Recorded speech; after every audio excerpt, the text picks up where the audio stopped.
So hello dear students, welcome to my channel Gateway for Engineers. Now in the today's class we will be starting next method, that is method number 4 to calculate slope and deflection. देखिए अभी तक हमने तीन method discuss किए. The first method is double integration method, उसके बाद हमने second method पढ़ा that was Macaulay's method and then हमने थर्ड मेथड पढ़ा that was moment area method. Now we are going to start fourth method, that is conjugate beam method.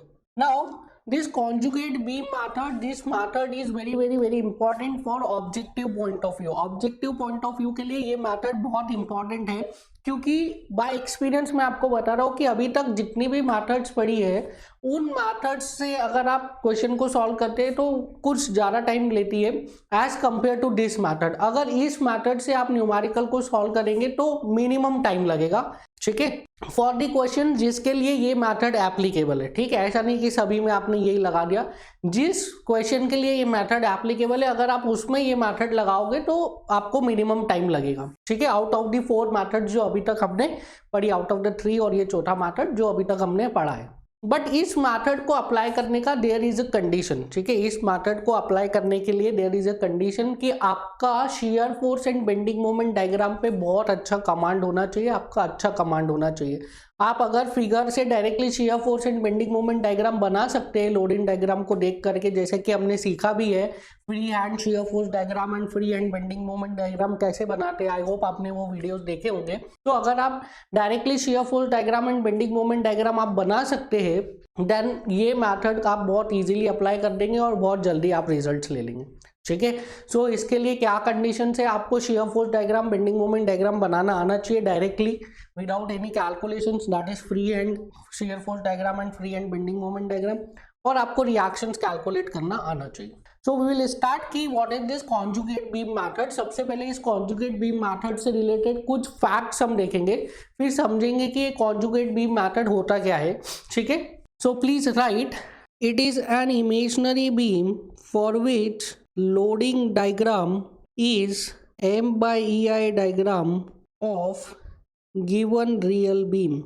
सो सबसे पहला fact क्या है, सबसे पहला फैक्ट है that this conjugate beam is an imaginary beam. ठीक है, this is not a real beam, एक इमेजिनरी बीम है.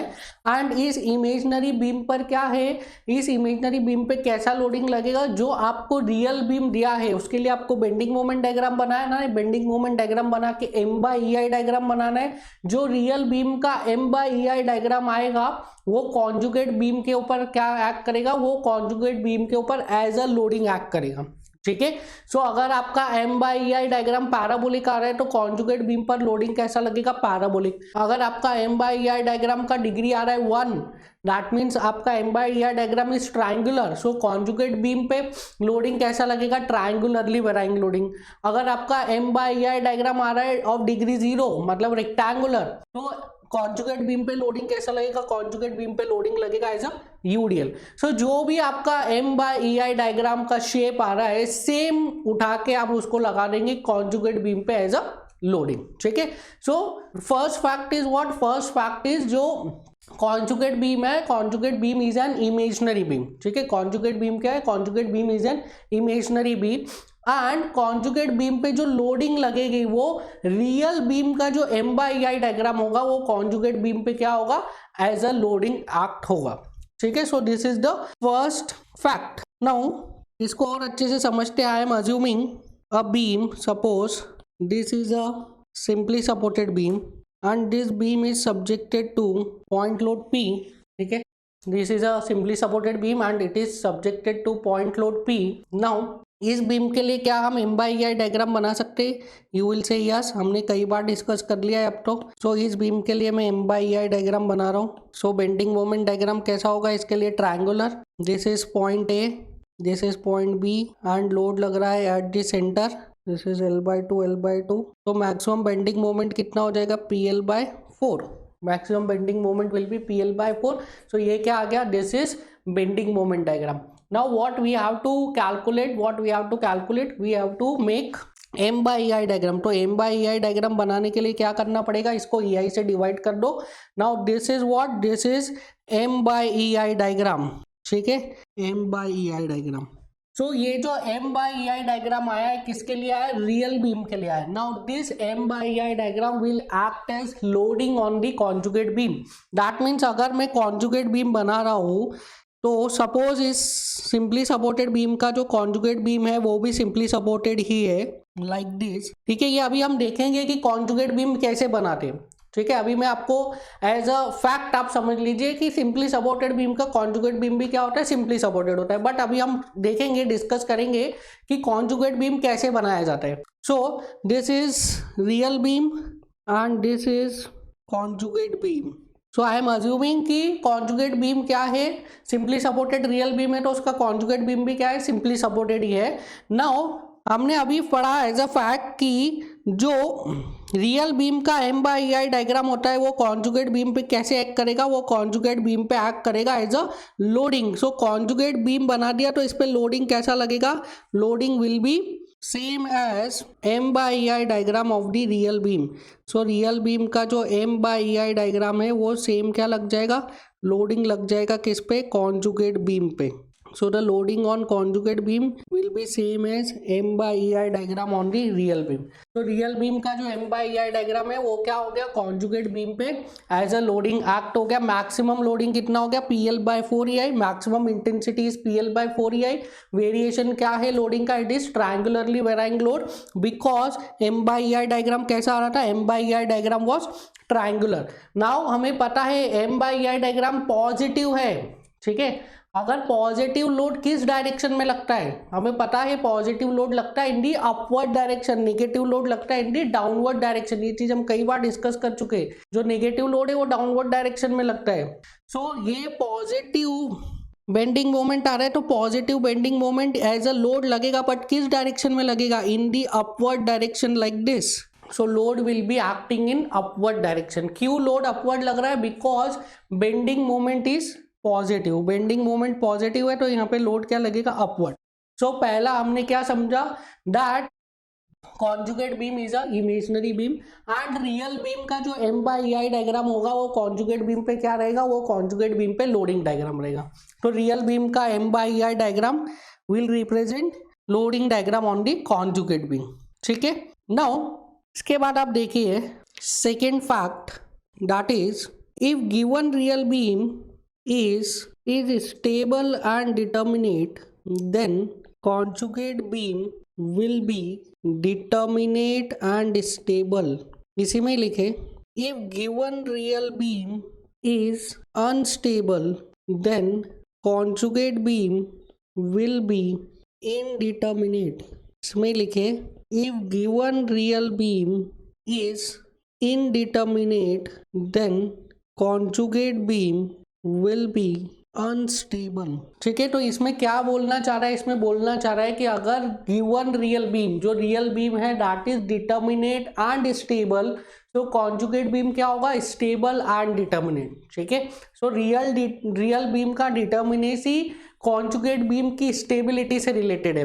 रियल बीम की स्टेबिलिटी कॉन्जुगेट बीम की डिटर्मिनेसी से रिलेटेड है। रियल बीम अगर अनस्टेबल है तो कॉन्जुगेट बीम क्या होगा, इनडिटर्मिनेट। रियल बीम अगर इनडिटर्मिनेट है तो कॉन्जुगेट बीम क्या होगा, अनस्टेबल। सो रियल बीम की जो स्टेबिलिटी है, so for real beam stability is related to conjugate beam का क्या है, डिटर्मिनेसी। एंड रियल बीम की डिटर्मिनेसी कॉन्जुगेट बीम की किससे रिलेटेड है, स्टेबिलिटी से, एंड वाइस वर्सा, ठीक है। रियल बीम की स्टेबिलिटी कॉन्जुगेट बीम की डिटर्मिनेसी से रिलेटेड है एंड रियल बीम की डिटर्मिनेसी कॉन्जुगेट बीम की स्टेबिलिटी से रिलेटेड है। दैट इज अगर रियल बीम स्टेबल है तो कॉन्जुगेट बीम क्या होगा, डिटर्मिनेट, ठीक है। अगर रियल बीम अनस्टेबल है तो कॉन्जुगेट बीम क्या होगा, इनडिटर्मिनेट। अगर रियल बीम डिटर्मिनेट है तो कॉन्जुगेट बीम क्या होगा, stable. And real beam indeterminate है तो कॉन्जुगेट बीम क्या होगा, अनस्टेबल, ठीक है। दैट मीन्स रियल बीम की जो डिटर्मिनेसी है वो कॉन्जुगेट बीम की स्टेबिलिटी से रिलेटेड है एंड रियल बीम की जो स्टेबिलिटी है वो कॉन्जुगेट बीम की डिटर्मिनेसी से रिलेटेड है। सो रियल बीम की डिटर्मिनेसी किससे रिलेटेड है? कॉन्जुगेट बीम की स्टेबिलिटी से, एंड रियल बीम की स्टेबिलिटी रिलेटेड है कॉन्जुगेट बीम की डिटर्मिनेसी से, इस टाइप से। नाउ नेक्स्ट देखिए, अब हमने रियल बीम बना लिया, कॉन्जुगेट बीम भी बना लिया, कॉन्जुगेट बीम पे लोडिंग भी लगा दिया, रियल बीम का M/EI डायग्राम निकाल के उसको कॉन्जुगेट बीम पे एज अ लोड भी लगा दिया, पर इससे हमें मिल क्या रहा है? अरे भाई हमें तो स्लोप एंड डिफ्लेक्शन निकालना है। आप वो बताइए, ये सब क्या बता रहे हो कि रियल बीम का जो M/EI डायग्राम है वो कॉन्जुगेट बीम पे लोडिंग डायग्राम हो जाता है, रियल बीम स्टेबल है तो कॉन्जुगेट बीम डिटर्मिनेट है, ये सब क्या बता रहे हैं सर? आप हमें ये बताओ कि स्लोप एंड डिफ्लेक्शन कैसे निकालना है। तो by this method slope and deflection हम कैलकुलेट करते हैं। सपोज यहाँ पे आपको पॉइंट ए पर स्लोप निकालना है, पॉइंट बी पर स्लोप निकालना है, एंड पॉइंट सी पर आपको डिफ्लेक्शन निकालना है, ठीक है। So slope at point A in real beam is equals to shear force at the same point in conjugate beam, ठीक है। किसी पॉइंट पे अगर आपको रियल बीम में स्लोप निकालना है तो उस करस्पॉन्डिंग पॉइंट पे आप कॉन्जुगेट बीम में क्या निकालेंगे? उस करस्पॉन्डिंग पॉइंट में कॉन्जुगेट बीम पे आप निकालेंगे shear force. So shear force in conjugate beam will give slope in real beam. Conjugate beam में शियर फोर्स आपको क्या देगा? रियल बीम में स्लोप की वैल्यू देगा।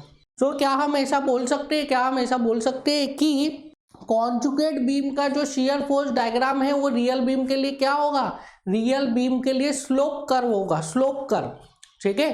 तो कॉन्जुगेट बीम का जो शियर फोर्स डायग्राम है वो रियल बीम के लिए स्लोप डायग्राम हो जाएगा, स्लोप कर्व, ठीक है। Similarly deflection in real beam is given by bending moment at the corresponding point in conjugate beam. So अगर रियल बीम में आपको किसी पॉइंट पे डिफ्लेक्शन निकालना है तो उसी पॉइंट पे आप कॉन्जुगेट बीम में क्या निकालोगे? बेंडिंग मोमेंट, ठीक है। सो क्या हम ऐसा बोल सकते हैं, bending moment diagram for the conjugate beam will give you deflection curve for the real beam. समझ में आया? सो अगर आपको रियल बीम के किसी पॉइंट पे स्लोप निकालना है तो उस सेम पॉइंट पे कॉन्जुगेट बीम में आप क्या निकालेंगे? उस सेम पॉइंट पे कॉन्जुगेट बीम में आप निकालेंगे शियर फोर्स। अगर रियल बीम में किसी पॉइंट पे आपको डिफ्लेक्शन निकालना है तो उस सेम पॉइंट पे आप कॉन्जुगेट बीम में क्या निकालेंगे? सेम पॉइंट पे कॉन्जुगेट बीम में आप निकालेंगे बेंडिंग मोमेंट। दैट इज अगर कॉन्जुगेट बीम का मैं शियर फोर्स डायग्राम बनाऊं तो वो क्या बताएगा? वो बताएगा रियल बीम के लिए स्लोप कर्व, ठीक है, या स्लोप डायग्राम। सिमिलरली अगर मैं कॉन्जुगेट बीम के लिए बेंडिंग मोमेंट डायग्राम बनाऊं तो वो क्या बताएगा? वो बताएगा रियल बीम के लिए डिफ्लेक्शन कर्व, ठीक है। So slope in real beam is equals to shear force in conjugate beam and deflection in real beam is equals to bending moment in conjugate beam. ये किसने दिया था? ये अगेन सेम साइंटिस्ट मोहर ने दिया था by 2 theorems, theorem number 1 and theorem number 2। अब हम एक एक करके इन थ्योरम्स को नोट डाउन करेंगे। बिफोर द थ्योरम आप एक नोट लिखिए, note if M/EI diagram is positive then loading on the conjugate beam will be upwards, and if M/EI diagram is negative then loading on the conjugate beam will be downwards. This is important, हाँ, क्योंकि अगर आप loading opposite direction में लगा दोगे, गलत direction में लगा दोगे तो उसकी वजह से आपके आंसर्स पे बहुत इफेक्ट पड़ने वाला है, ठीक है। सो अगर M/EI डायग्राम इज पॉजिटिव तो लोडिंग कैसा लगेगा? Upward. If M/EI diagram is negative तो कॉन्जुगेट बीम पे लोडिंग कैसा लगेगा? Downwards. Now please write theorem number 1, the slope at any section on real beam is equals to shear force at corresponding section on conjugate beam. It means shear force diagram of conjugate beam represents slope diagram of real beam. So theorem 1 क्या बोलता है? theorem 1 बोलता है shear force in conjugate beam is equals to what? is equals to slope in real beam, and shear force diagram conjugate beam का क्या represent कर देगा? slope diagram represent कर देगा for the real beam. Now theorem number 2, the deflection at any section on a real beam is equals to bending moment at the corresponding section on conjugate beam. It means bending moment diagram of conjugate beam represents deflected shape that is elastic curve of real beam. ठीक है, second theorem क्या बोलता है? Deflection at a point in real beam is represented by bending moment at the corresponding point in conjugate beam. So it means जो conjugate beam का bending moment diagram है वो real beam का क्या represent करेगा? वो रियल बीम का deflection curve represent करेगा. Deflection curve is nothing but elastic curve. So वो रियल बीम का इलास्टिक कर्व रिप्रेजेंट करेगा. नाउ वी विल डिस्कस कि ये कॉन्जुगेट बीम को हम कैसे बनाते हैं. ये तो पता चल गया कि कॉन्जुगेट बीम पे लोडिंग कैसा लगेगा. कॉन्जुगेट बीम पे लोडिंग लगेगा M/EI diagram of real beam will act as loading diagram on the conjugate beam. अब यहाँ पे एक छोटा सा डिस्कशन और है. Suppose this is a loaded structure. कोई भी एक जनरल लोडेड स्ट्रक्चर ले सकते हैं आप. सिंपली सपोर्टेड बीम ले सकते हैं आप, कैंटिलीवर बीम, कोई सा भी आप एक लोडेड स्ट्रक्चर ले लीजिए. किसी भी लोडेड स्ट्रक्चर के लिए what is the minimum possible degree of bending moment diagram. Bending moment diagram का कम से कम डिग्री कितना पॉसिबल है? मेरा क्वेश्चन है आपसे कि बेंडिंग मोमेंट डायग्राम का कम से कम डिग्री कितना पॉसिबल है. सो अगर मैं लोडेड स्ट्रक्चर पे पॉइंट लोड लगाता हूं, अगर इस लोडेड स्ट्रक्चर पे पॉइंट लोड लगाता हूं तो लोडिंग का डिग्री कितना हो गया? Not defined. शियर फोर्स का डिग्री कितना हो गया? 0. बेंडिंग मोमेंट का डिग्री कितना हो गया? 1. सो यहां से हमको ये लग रहा है कि अगर लोडेड स्ट्रक्चर पे पॉइंट लोड है तो उस केस में बेंडिंग मोमेंट का डिग्री आता है 1. अगर इस पे यूडीएल लगाऊंगा तो बेंडिंग मोमेंट का डिग्री आएगा 2. अगर इस पे यूनिफॉर्मली वेराइंग लोड लगाऊंगा तो बेंडिंग मोमेंट का डिग्री आएगा 3. मतलब बढ़ता ही जाएगा. हमें मिनिमम चाहिए. सो पॉइंट लोड के लिए अभी हमें ऐसा लगता है कि पॉइंट लोड के लिए मिनिमम डिग्री आता है किसका? बेंडिंग मोमेंट डायग्राम का. And the minimum degree of bending moment diagram is 1. But अगर मैं यहाँ पे ये पॉइंट लोड ना लगा के एक कॉन्सेंट्रेटेड मोमेंट लगा दूं लाइक M, ठीक है, अगर यहाँ पे पॉइंट लोड नहीं लगा के कॉन्सेंट्रेटेड मोमेंट लगा दिया कैंटिलीवर बीम के फ्री एंड पे, तो इन दैट केस आप बताइए बेंडिंग मोमेंट का डिग्री कितना हो जाएगा? क्या इसमें कोई रिएक्टिव फोर्स लगेगा? पॉइंट ए पे क्या कोई रिएक्शन फोर्स लगेगा? नहीं, पॉइंट ए पे कोई रिएक्शन फोर्स नहीं लगेगा इस केस में. दैट मीन्स इस केस में शियर फोर्स डायग्राम क्या होगा? Will be horizontal line 0 0. ठीक है, किसी भी पॉइंट पे कुछ शियर फोर्स नहीं आ रहा है. So shear force diagram will be horizontal line 0 0. And bending moment diagram कैसा आएगा? Bending moment diagram will be like this of degree 0. This is bending moment diagram. This is 0 0 axis and the value is mm. Hugging है ना, तो ये negative आ जाएगा. मतलब वो सब पॉजिटिव नेगेटिव बताना मेरा पर्पस नहीं है. मेरा पर्पस ये है कि बेंडिंग मोमेंट डायग्राम का मिनिमम डिग्री कितना पॉसिबल है. बेंडिंग मोमेंट डायग्राम का मिनिमम डिग्री जो पॉसिबल है दैट इज 0. ठीक है, मतलब बेंडिंग मोमेंट रेक्टेंगुलर हो सकता है, उससे कम डिग्री का नहीं हो सकता है. 0 से कम डिग्री का मतलब एज अ पॉइंट नहीं हो सकता. दैट मीन्स अगर ये बेंडिंग मोमेंट का minimum degree possible is 0, that means जो कॉन्जुगेट बीम पर लोडिंग लगेगा, कॉन्जुगेट बीम में बना देता हूं, अभी सपोर्ट्स नहीं बना रहा हूं मैं. I am assuming this is conjugate beam. तो कॉन्जुगेट बीम पे जो लोडिंग लगेगा उसका मिनिमम डिग्री कितना आएगा? Minimum degree will be 0 like this. ऐसा लगेगा ना. ठीक है, सो कॉन्जुगेट बीम पे जो लोडिंग डायग्राम है उसका मिनिमम डिग्री 0 है. नॉट डिफाइंड डिग्री नहीं हो सकता कॉन्जुगेट बीम पे लोडिंग डायग्राम का. ठीक है, क्योंकि बेंडिंग मोमेंट का मिनिमम डिग्री 0 है. That is why conjugate beam पे जो लोड लग रहा है उसका मिनिमम डिग्री कितना होगा? 0.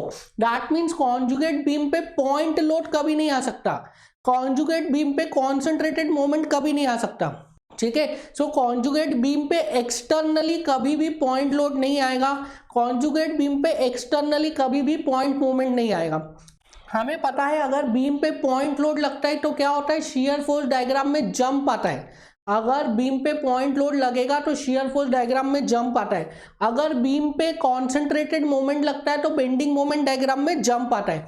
दैट मीन्स जो कॉन्जुगेट बीम का आप शियर फोर्स डायग्राम बनाओगे और कॉन्जुगेट बीम का बेंडिंग मोमेंट डायग्राम बनाओगे तो अगर उसमें जंप आ रहा है, शियर फोर्स डायग्राम में अगर जंप आ रहा है, दैट मीन्स वहां पे एक पॉइंट लोड लग रहा है. बट एक्सटर्नली तो पॉइंट लोड लगना पॉसिबल नहीं है कॉन्जुगेट बीम में. क्यों? क्योंकि कॉन्जुगेट बीम का डिग्री कितना है? कॉन्जुगेट बीम पे लोडिंग का minimum degree is 0. That is minimum uniformly तो लगेगा, यूनिफॉर्मली डिस्ट्रीब्यूटेड लोड. या तो यूनिफॉर्मली वराइंग लगेगा या तो पैराबोलिकली वराइंग लगेगा. सो मिनिमम से मिनिमम इस पे यूनिफॉर्मली डिस्ट्रीब्यूटेड लोड तो लगेगा ही. दैट मीन्स कॉन्जुगेट बीम पे अगर शियर फोर्स डायग्राम में जंप आ रहा है, इसका मतलब क्या है, वहां पे एक रिएक्टिव फोर्स लग रहा है। ठीक है, समझ में आया। अगर कॉन्जुगेट बीम पे पॉइंट लोड लगेगा किसी पॉइंट पर, दैट मीन्स वो पॉइंट लोड 100% किसकी वजह से लग रहा है, रिएक्टिव फोर्स की वजह से लग रहा है, सपोर्ट रिएक्शन की वजह से लग रहा है। सिमिलरली अगर कॉन्जुगेट बीम पे कॉन्सेंट्रेटेड मोमेंट लग रहा है, तो कॉन्सेंट्रेटेड मोमेंट किसकी वजह से लग रहा है, the concentrated moment is acting due to support reaction. Externally कभी भी कॉन्जुगेट बीम पे कॉन्सेंट्रेटेड लोड नहीं लग सकता, एक्सटर्नली कॉन्जुगेट बीम पे कभी भी कॉन्सेंट्रेटेड मोमेंट नहीं लग सकता है। कैसा लोड लगेगा, ऑलवेज कम से कम यूनिफॉर्मली डिस्ट्रीब्यूटेड लोड लगेगा, या तो यूनिफॉर्मली वेराइंग लोड, या तो पैराबोलिकली वेराइंग लोड, या तो क्यूबिक पैराबोलिक वेराइंग लोड, ऐसा ही लोड लगेगा। ठीक है, दैट मीन्स अगर कॉन्जुगेट बीम के शियर फोर्स डायग्राम में जंप आ रहा है, उसका मतलब क्या है, वहां पे एक पॉइंट लोड लगा है, एंड वो पॉइंट लोड किसकी वजह से है, वो पॉइंट लोड है ड्यू टू सपोर्ट रिएक्शन। अगर कॉन्जुगेट बीम के लिए बेंडिंग मोमेंट डायग्राम में जंप आ रहा है, दैट मीन वहां पे कॉन्सेंट्रेटेड बेंडिंग मोमेंट लगा है, और वो कॉन्सेंट्रेटेड बेंडिंग मोमेंट कहां से आ रहा है, concentrated bending moment support reaction से आ रहा है। ठीक है, एक्सटर्नली कभी भी कॉन्जुगेट बीम पे concentrated load and concentrated moment possible नहीं है। अगर आपको लग रहा है कि कॉन्जुगेट बीम में किसी पॉइंट पे कॉन्सेंट्रेटेड लोड लगा है या कॉन्सेंट्रेटेड मोमेंट लगा है, कैसे पता करोगे ये, उसके बेंडिंग मोमेंट डायग्राम को देख के या शियर फोर्स डायग्राम को देख के, तो वो कॉन्सेंट्रेटेड लोड या कॉन्सेंट्रेटेड मोमेंट डेफिनेटली किसकी वजह से आ रहा है, वो आ रहा है सपोर्ट रिएक्शन की वजह से। क्लियर है। सो कॉन्जुगेट बीम में कम से कम डिग्री ऑफ लोडिंग क्या है, इट इज 0।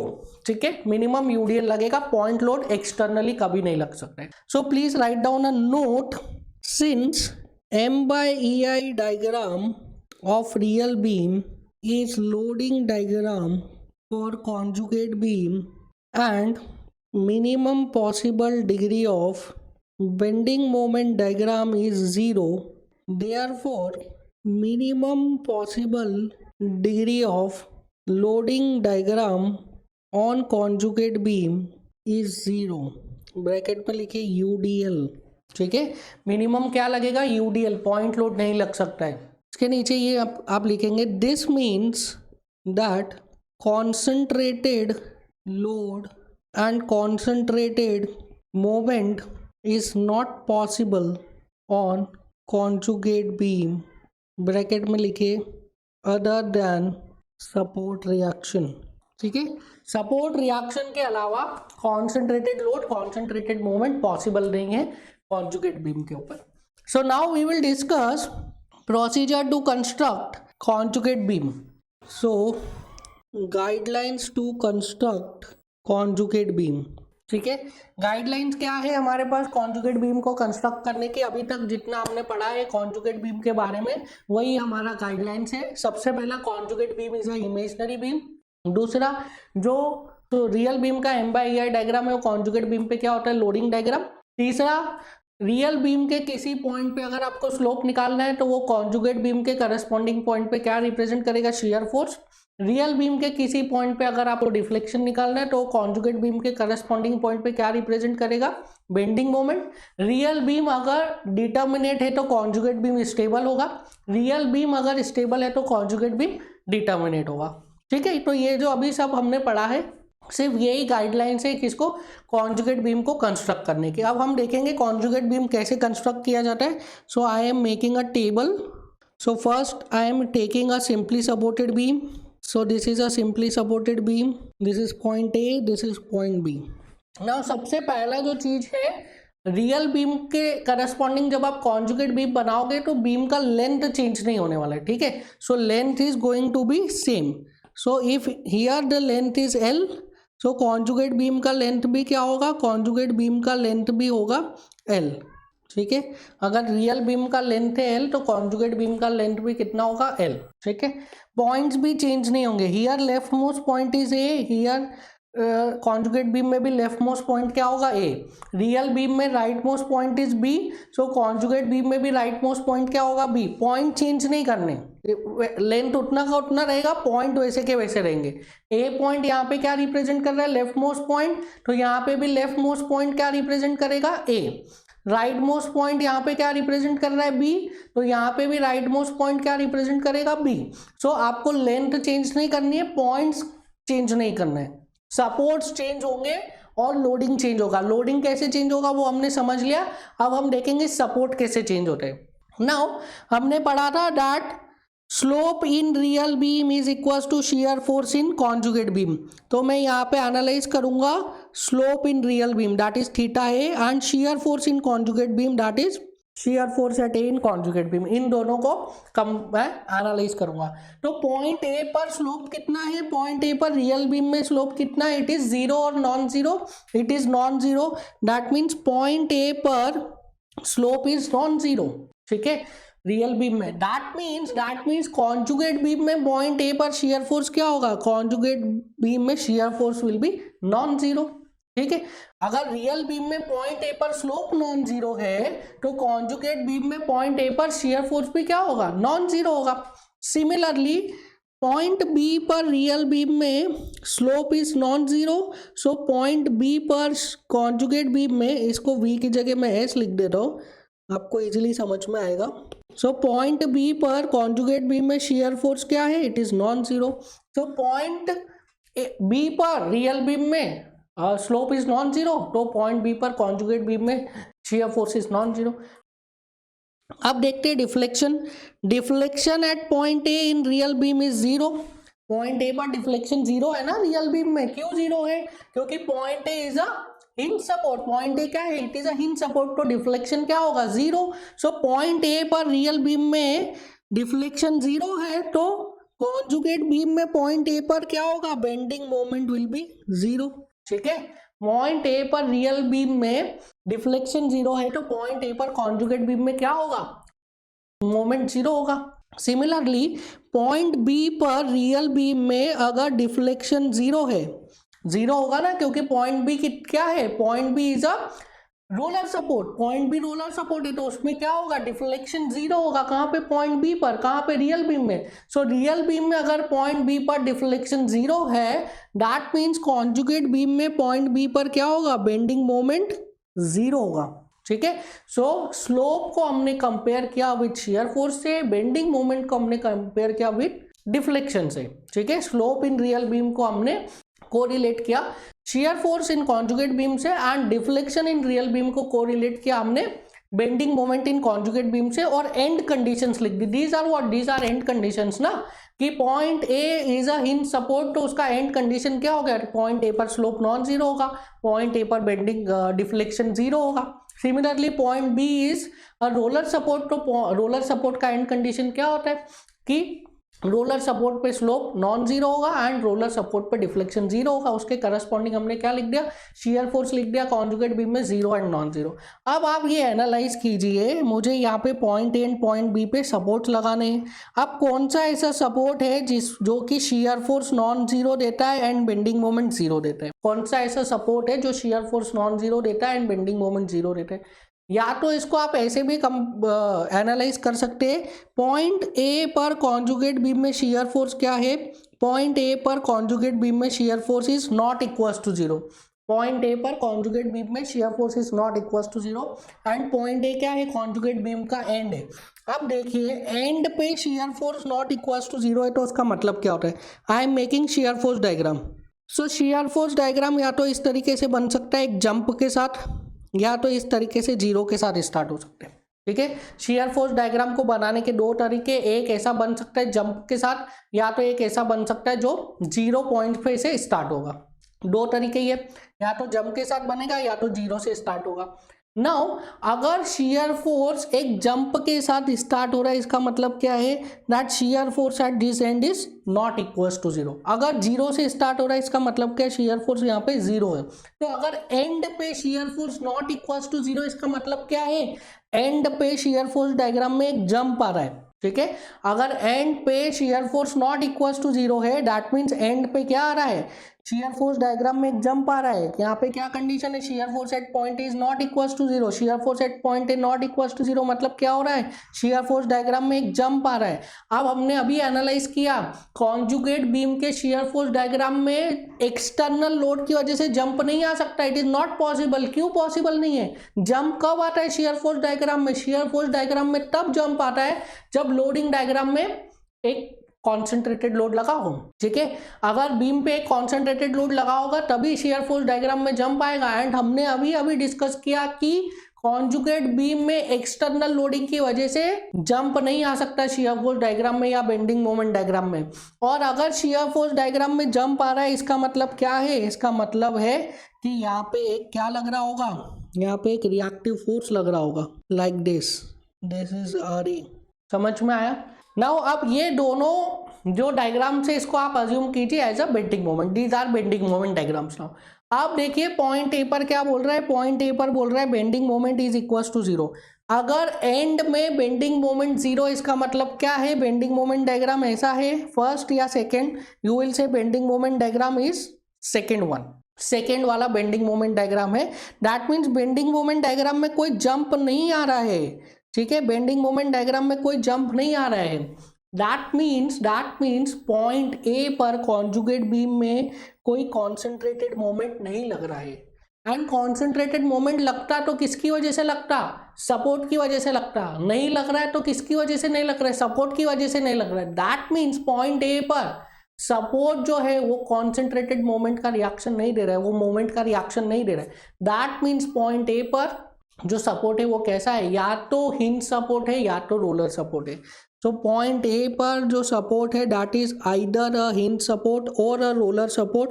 मैं अभी अज्यूम कर रहा हूँ it as a hinge support, ठीक है, मैंने अज्यूम कर लिया इसको हिंज सपोर्ट है। अब देखिए पॉइंट बी पे चलते हैं, पॉइंट बी पे नाउ पॉइंट बी पर भी सेम कंडीशन है, पॉइंट बी पर shear force is not equal to zero and bending moment is equal to zero. Point B भी क्या है, point B is also a end, point B भी end है, end पे shear force not equal to zero. इसका मतलब क्या है, वहां पे एक जंप आ रहा है, जंप आ रहा है। शेयर फोर्स डायग्राम में जो जंप है वो किसकी वजह से आता है, शेयर फोर्स डायग्राम में जंप आता है due to point load, shear force diagram में पॉइंट लोड की वजह से जंप आता है। एंड कॉन्जुगेट बीम में एक्सटर्नल लोडिंग में पॉइंट लोड होना पॉसिबल नहीं है। एंड शेयर फोर्स डायग्राम में अगर जंप आ रहा है that is due to reaction force. That means point B पर क्या लग रहा है, एक रिएक्शन फोर्स लग रहा है, ठीक है। नाउ पॉइंट बी पर बेंडिंग मोमेंट क्या है, पॉइंट बी पर bending moment is zero. That means bending moment diagram is like this, ठीक है, सेकेंड वाला डायग्राम बनेगा बेंडिंग मोमेंट का। That means bending moment diagram में कोई जंप नहीं आ रहा है एट पॉइंट बी पर बेंडिंग मोमेंट डायग्राम में कोई जंप नहीं आ रहा है। दैट मीन्स पॉइंट बी पर कोई कॉन्सेंट्रेटेड मोमेंट नहीं लगा है। और कॉन्सेंट्रेटेड मोमेंट कौन लगा सकता है, सिर्फ और सिर्फ रिएक्टिव फोर्स, सिर्फ और सिर्फ सपोर्ट्स। तो यहाँ पे सपोर्ट ने कॉन्सेंट्रेटेड मोमेंट नहीं लगाया, मतलब सपोर्ट ने मोमेंट को रजिस्ट नहीं किया है, मतलब मोमेंट का रिएक्शन का value is zero at point B. That means यहाँ पे सपोर्ट कैसा लग सकता है, सपोर्ट यहाँ पे पॉइंट बी पर लग सकता है या तो रोलर सपोर्ट या तो हिंज सपोर्ट, या तो रोलर सपोर्ट या तो हिंज सपोर्ट। नाउ हमने पढ़ा था एज अ फैक्ट, क्या पढ़ा था हमने पढ़ा था कि एक डिटर्मिनेट बीम के लिए जो कॉन्जुगेट बीम होता है वो स्टेबल होता है, और एक स्टेबल रियल बीम के लिए जो कॉन्जुगेट बीम होता है वो डिटर्मिनेट होता है। Now this real beam is stable, तो कॉन्जुगेट बीम को क्या होना पड़ेगा, डिटर्मिनेट। अगर कॉन्जुगेट बीम को डिटर्मिनेट होना पड़ेगा दैट मीन्स अगर पॉइंट ए पे आपने हिंज लगाया तो पॉइंट बी पे रोलर लगाओगे, अगर पॉइंट ए पे रोलर लगाया होता तो पॉइंट बी पे क्या लगाते, हिंज लगाते। So given real beam is determinate and stable, तो कॉन्जुगेट बीम को भी स्टेबल एंड डिटर्मिनेट होना चाहिए। Given real beam is stable and determinate, तो कॉन्जुगेट बीम को भी डिटर्मिनेट एंड स्टेबल होना चाहिए। दैट मीन्स अगर पॉइंट ए पे आप रोलर लगाते तो पॉइंट बी पे हिंज लगाना पड़ता, पॉइंट ए पे अगर आपने हिंज लगाया है तो पॉइंट बी पर आपको रोलर लगाना पड़ेगा। समझ में आया। तो ये जो अभी तक हमने सारे कंक्लूजन्स पढ़े हैं कॉन्जुगेट बीम से रिलेटेड, उन्हीं कंक्लूजन को यूज करके हमने क्या बनाया, एक रियल बीम को कन्वर्ट किया इनटू अ कॉन्जुगेट बीम, ठीक है। अब हम सेकंड देखते हैं, second condition that is a cantilever beam. Now this is point A, this is point B. So we know कि लेंथ तो सेम ही रहेगा. Real beam and conjugate beam का लेंथ सेम रहेगा, लेंथ में कोई चेंज नहीं होगा. रियल बीम में जहाँ पे पॉइंट ए, कॉन्जुगेट बीम में भी वहीं पे पॉइंट ए रहेगा. रियल बीम में जहाँ पे पॉइंट बी है, कॉन्जुगेट बीम में वहीं पर ही पॉइंट बी रहेगा. दैट मीन्स लेंथ चेंज नहीं होने वाला है, पॉइंट्स का लोकेशन चेंज नहीं होने वाले. ठीक है, लेंथ भी चेंज नहीं होगा, पॉइंट्स का लोकेशन भी चेंज नहीं होगा. अब रियल बीम के लिए एंड कंडीशंस देख लेते हैं. That is point A is a fix support.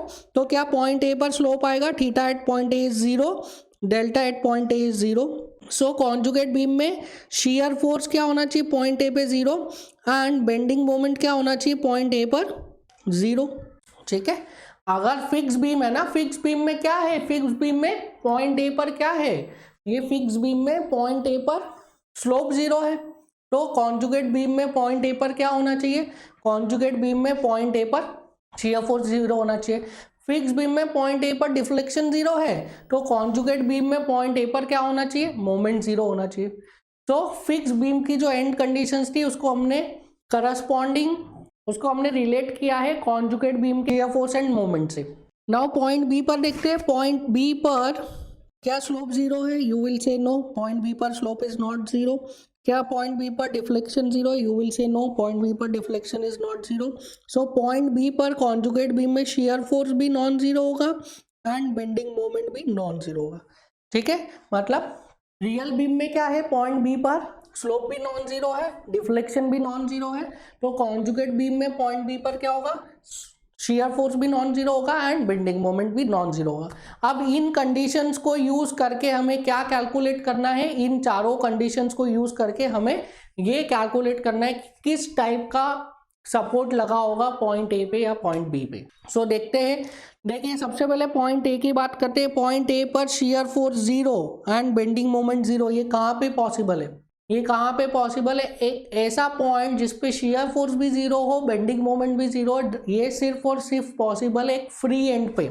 अगर रिएक्शन लगेगा किसी पॉइंट पे तो शियर फोर्स नॉन 0 हो जाएगा. अगर बेंडिंग मोमेंट का रिएक्शन लगेगा किसी पॉइंट पे तो मोमेंट नॉन 0 हो जाएगा. दैट मीन्स यहाँ पे ना शियर फोर्स का रिएक्शन लग रहा है, ना बेंडिंग मोमेंट का रिएक्शन लग रहा है. कोई रिएक्शन नहीं लग रहा है मतलब कोई सपोर्ट नहीं है, कोई सपोर्ट नहीं है मतलब point B is a, point A is a free end in the conjugate beam. point A is a free end. Clear है. अब देखते पॉइंट बी.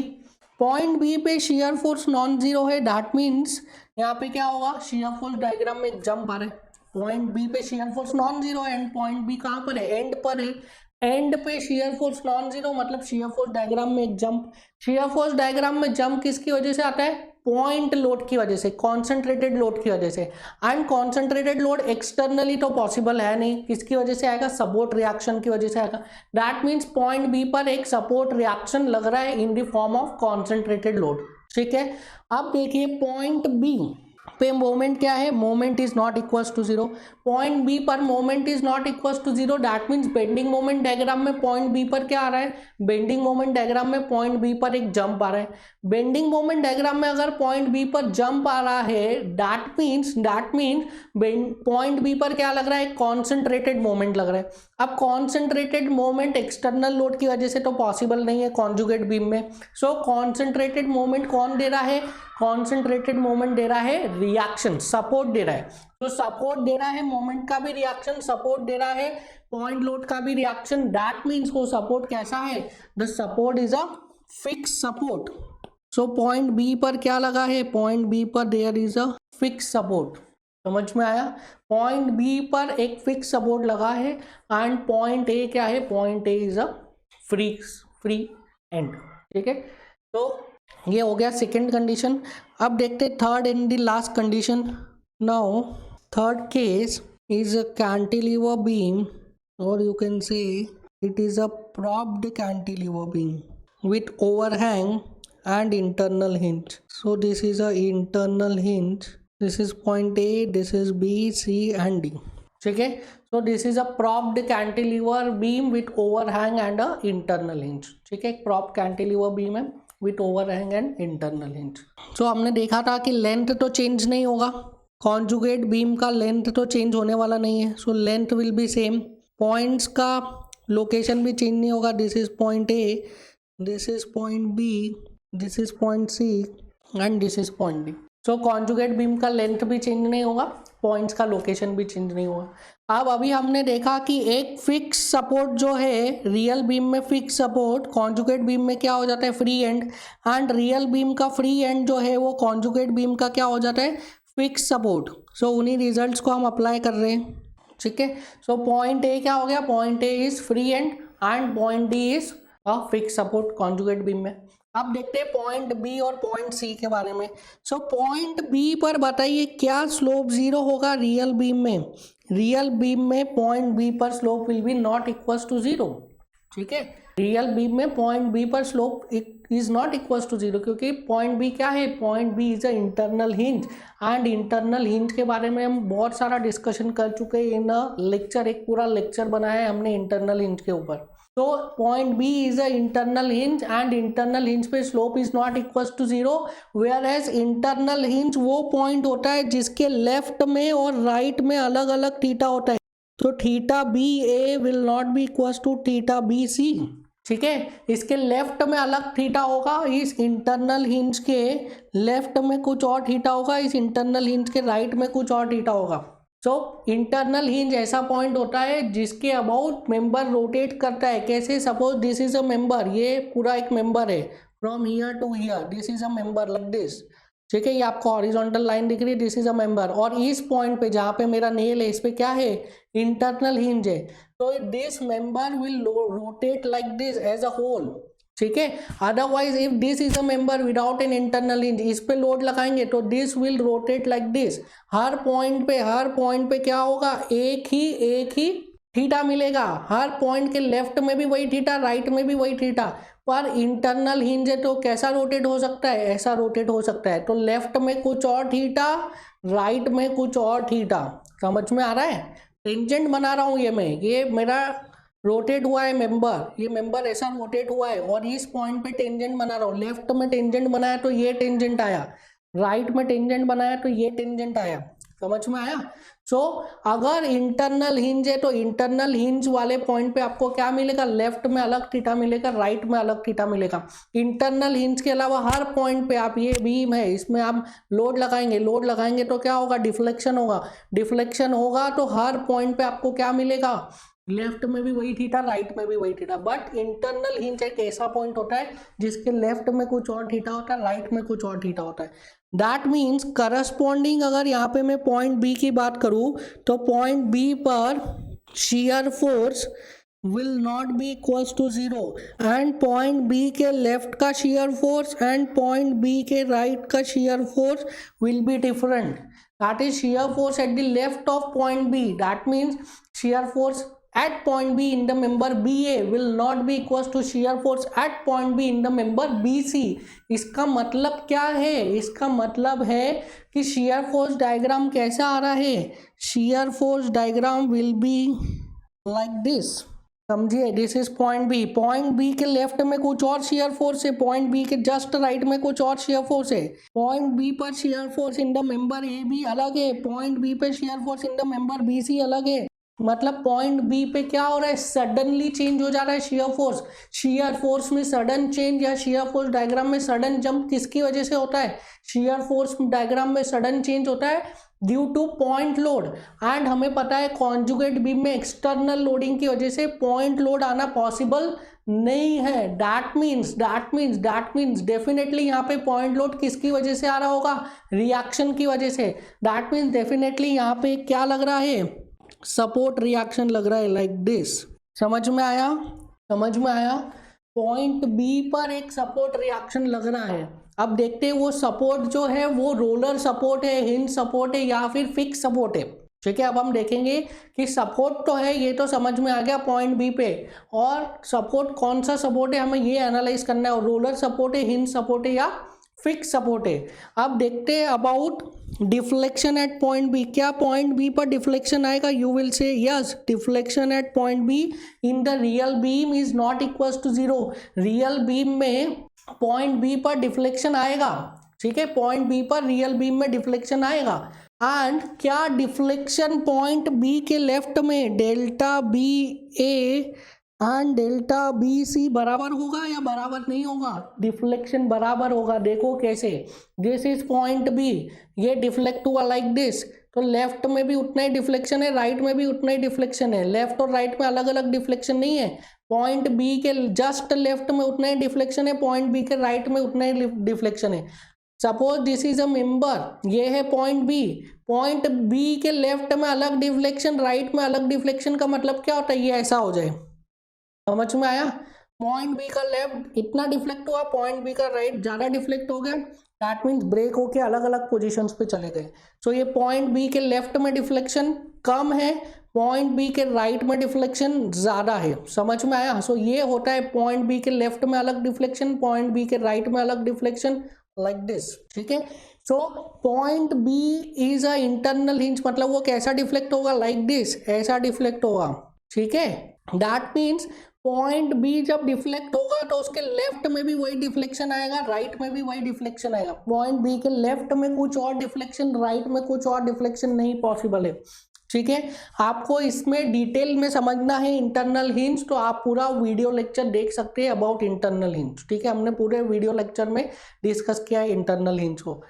ठीक है, नहीं तो ये इसके जस्ट पहले वाला लेक्चर भी देख सकते हो जिसमें हमने इस टाइप की एक मेंबर का सॉल्व किया है बाय मोमेंट एरिया मेथड से सॉल्व किया। तो यहाँ पे अगर मैं आपको, चलिए यहीं पे बता देता हूँ, यहाँ पे अगर मैं डिफ्लेक्टेड शेप बताऊँ, the deflected shape of this member will be like this.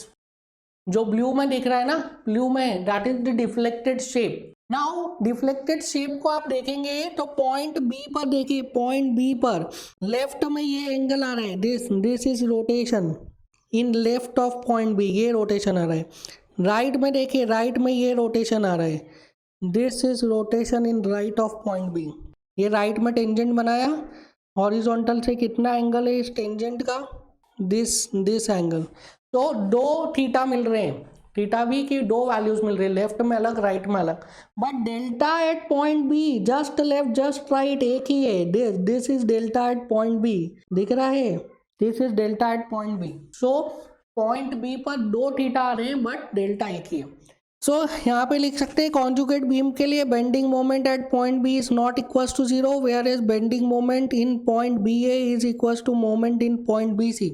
Now point B पर bending moment is not equal to zero, तो स्टूडेंट क्या बोलते हैं? स्टूडेंट बोलते हैं यहाँ पे फिक्स सपोर्ट आना चाहिए। ठीक है, यहाँ पे फिक्स सपोर्ट आना चाहिए। कॉन्जुगेट बीम में पॉइंट बी पर क्या आना चाहिए? फिक्स सपोर्ट आना चाहिए, क्योंकि पॉइंट बी पर bending moment is not equal to zero. पर आपको सेकेंड कंडीशन देखना बहुत जरूरी है कि bending moment in B A is equal to bending moment in B C. Bending moment at point B in the member BA is equals to bending moment at point B in the member BC। इसका मतलब क्या है? Bending moment diagram कैसा जा रहा है? Like this is point B, this is bending moment diagram.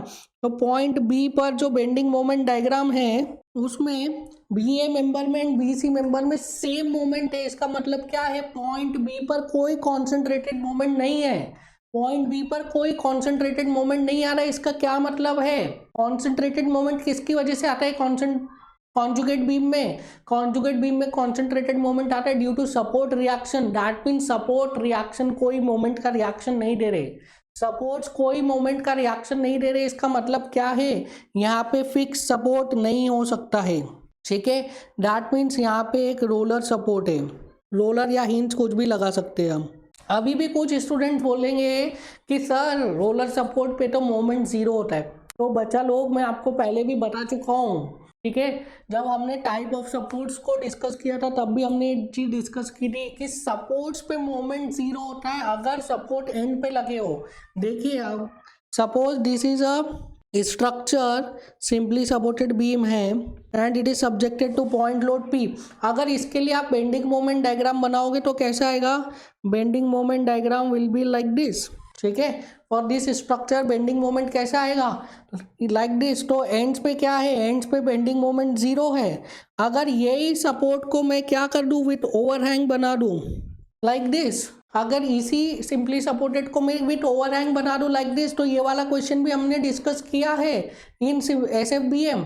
Now इसके लिए बेंडिंग मोमेंट डायग्राम कैसे आता है? Like this. ठीक है, इसके लिए बेंडिंग मोमेंट डायग्राम कैसा आता है? तो यहाँ पे देखिए सपोर्ट्स पे क्या बेंडिंग मोमेंट जीरो है, सपोर्ट्स पे क्या बेंडिंग मोमेंट जीरो है, नहीं। तो सपोर्ट्स पे बेंडिंग मोमेंट कब जीरो होता है, जब सपोर्ट्स एंड पे लगे हो। अगर hinge support and roller support and पे लगा है तभी उस पे क्या होगा, बेंडिंग मोमेंट जीरो होगा। अगर हिंज सपोर्ट या रोलर सपोर्ट इंटरमीडिएट पॉइंट पे लगा है तो वहां पे बेंडिंग मोमेंट जीरो नहीं होता है, ठीक है। सो आपको समझ में आ गया कि ये जो बी पॉइंट पे रोलर सपोर्ट लगा है यहाँ पे bending moment is not equal to zero, ये सेटिस्फाई कर देगा इस कंडीशन को। अब चलते हैं हम पॉइंट सी पे। पॉइंट सी पे बताइए, पॉइंट सी पे क्या theta at point C zero है, you will say no, theta at point C is not equal to zero. क्या सी के लेफ्ट में और राइट में थीटा सेम है, you will say yes, C के लेफ्ट में और राइट में थीटा सेम है। अब ये लेफ्ट राइट वाला हर बार डिस्कस नहीं करेंगे, this is a particular case for internal hinge, इसलिए हमने वहां पे डिस्कस किया है। सो सी पर क्या है, सी पर theta is not equal to zero, rotate हो रहा है बीम, हमको दिख रहा है यहाँ पे देखिए ये डिफ्लेक्टेड शेप बना हुआ है, ठीक है। सो ये रोटेट हो रहा है, तो theta is not equal to zero. Delta at C बताइए, delta at C, so delta at C will be equal to zero. So यहाँ पे क्या होगा, shear force at point C will not be equals to zero and bending moment at point C will be equals to zero. Now shear force at point C is not equals to zero है, चलो आपको left right वाला भी समझा ही देते हैं। C पे theta C B is equals to theta C D, that means shear force at point C in the member CB is equals to shear force at point C in the member CD. So shear force at point C is not equals to zero है, और point C के left में भी उतना ही shear force है जितना point C के right में shear force है। दैट मीन्स point C के लेफ्ट में भी उतना ही shear force है, point C के राइट में भी उतना ही shear force है। दैट मीन्स point C पर क्या कोई कॉन्सेंट्रेटेड लोड आ रहा है, you will say no, point C पर कोई कॉन्सेंट्रेटेड लोड नहीं आ रहा है। अगर पॉइंट सी पर कॉन्सेंट्रेटेड लोड आता तो लेफ्ट में कुछ और शेयर फोर्स होता, राइट में कुछ और शेयर फोर्स होता। दैट मीन्स पॉइंट सी पर कोई कॉन्सेंट्रेटेड लोड नहीं आ रहा है। कॉन्सेंट्रेटेड लोड कॉन्जुगेट बीम में किसकी वजह से आता है, कॉन्जुगेट बीम में कॉन्सेंट्रेटेड लोड आता है due to support reaction. That mean support reaction कोई लोड का रिएक्शन नहीं दे रहे। अब देखिए पॉइंट सी पर क्या है, बेंडिंग मोमेंट जीरो है, पॉइंट सी पर बेंडिंग मोमेंट जीरो। कोई एक बीम है, एक बीम में इंटरनल पॉइंट पर बेंडिंग मोमेंट जीरो किसकी वजह से होता है, क्या सपोर्ट की वजह से होता है, नहीं, इंटरनल जॉइंट की वजह से होता है। बेंडिंग मोमेंट क्या है, bending moment is an internal force, और अगर आप इंटरनल फोर्स को जीरो करना चाह रहे हो तो वो कैसे होगा, आप इंटरनल जॉइंट लगाएंगे। और कौन सा जॉइंट बेंडिंग मोमेंट को जीरो करता है, internal hinge. So point C पर अगर आपको बेंडिंग मोमेंट को जीरो करना है तो what you have to apply, you have to apply a internal hinge. That means point C क्या है, point C is a internal hinge. देखिए जो गिवन रियल बीम था, जो गिवन रियल बीम था क्या वो स्टेबल एंड डिटर्मिनेट था, पहले एक एक करके डिस्कस करते हैं। गिवन रियल बीम क्या स्टेबल था, you will say yes, given real beam was stable. क्या कॉन्जुगेट बीम डिटर्मिनेट है, यू विल से कॉन्जुगेट बीम डिटर्मिनेट है। कितनी रिएक्शन हो गई, 3 + 1 4, 3 + 1 4, 4 रिएक्शंस। कंडीशन 3, एक यहाँ से आ गई इंटरनल हिंज से, इंटरनल हिंज से आ गई एक, ठीक है। तो 4 रिएक्शन 4 कंडीशन डिटर्मिनेंट। सिमिलरली यहाँ पे देखिए क्या ये स्टेबल है, you will say yes this is stable, हमने डिस्कस किया हुआ है इसकी स्टेबिलिटी, ये भी सेम ही है तो ये भी स्टेबल है। So the given real beam was determinate, तो कॉन्जुगेट बीम क्या आ रहा है, स्टेबल आ रहा है, ये स्टेबल है, यस हम डिस्कस कर चुके हैं इसकी स्टेबिलिटी, सो ये स्टेबल है। सो गिवन रियल बीम क्या था, डिटर्मिनेट था, तो कॉन्जुगेट बीम क्या आ गया, स्टेबल आ गया। गिवन रियल बीम क्या था, स्टेबल था, तो कॉन्जुगेट बीम क्या आ गया, डिटर्मिनेट आ गया। इसकी डिटर्मिनेसी भी हमने डिस्कस की हुई है। सो the given real beam is stable and determinate, conjugate beam is determinate and stable। so उस कंडीशन को भी इसने सेटिस्फाई कर दिया। so अब आप कंक्लूजन लिख लीजिए। सिंपली सपोर्टेड बीम क्या हो जाएगा, सिंपली सपोर्टेड बीम, ठीक है, सिंपली सपोर्टेड गिवन बीम है तो कॉन्जुगेट बीम भी क्या हो जाएगा, simply supported. So this is real, this is conjugate. Free and क्या हो जाएगा, fixed and, and fixed and क्या हो जाएगा, फ्री एंड। इंटरनल हिंज क्या हो जाएगा, intermediate roller, and intermediate roller क्या हो जाएगा, इंटरनल हिंज। समझ में आया।